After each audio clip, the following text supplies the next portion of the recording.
कविता थेंब आज हा पाण्याचा. कवयित्री आहे सुनंदा भावसार. त्यांच्या नियतकालिकेतून पर्यावरण विषयी कवितांचं लेखन व सादरीकरण या काव्यसंग्रहाच्या माध्यमातून त्यांनी मांडलेलं आहे. मानवी जीवनामध्ये पाण्याचं महत्त्व किती आहे हे कवितेच्या माध्यमातून आपल्याला कवयित्रीने सांगितलेलं आहे. आता मी तुम्हाला कविता म्हणून दाखवणार आहे. सर्व विद्यार्थ्यांनी शांत चित्ताने ऐकावे.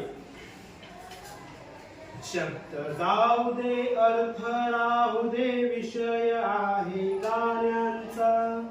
शब्द जाऊ दे अर्थ राहू दे विषय आहे गाण्यांचा. आभाळातील बहुमोलाचा थेंब आज हा पाण्याचा.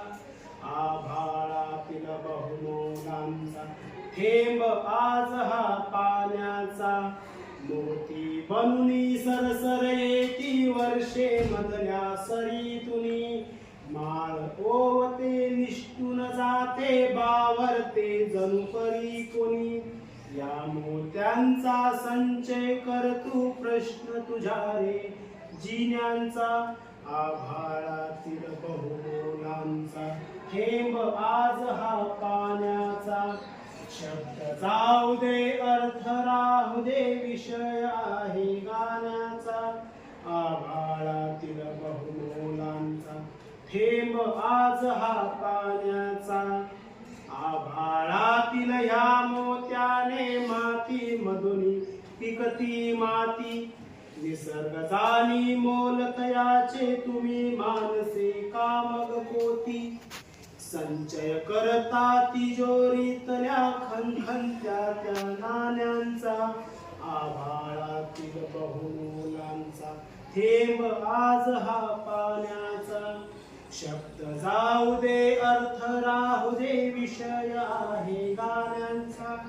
आभाळातील बहुमोलांचा थेंब आज हा पाण्याचा. थेंब आज हा पाण्याचा.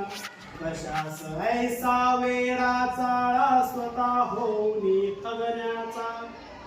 कशास ऐसा वेडा चाळा स्वतः होऊनी थगण्यांचा. दृष्टिकोन तू बदल आता रे निसर्गास या बघण्याचा. दृष्टिकोन तू बदल आता रे निसर्गास या बघण्याचा. तहानेसाठी सांग पुरे का घोट तुला रे सोन्याचा. आभाळातील बहुमोलांचा थेंब आज हा पाण्याचा. शब्द जाऊ दे अर्थ राहू दे विषय आहे गाण्याचा. आभाळातील बहुमोलांचा थेंब आज हा पाण्याचा. थेंब आज हा पाण्याचा. थेंब आज हा पाण्याचा. आपण प्रत्यक्ष कवितेचा अर्थ समजून घेऊया. ओके.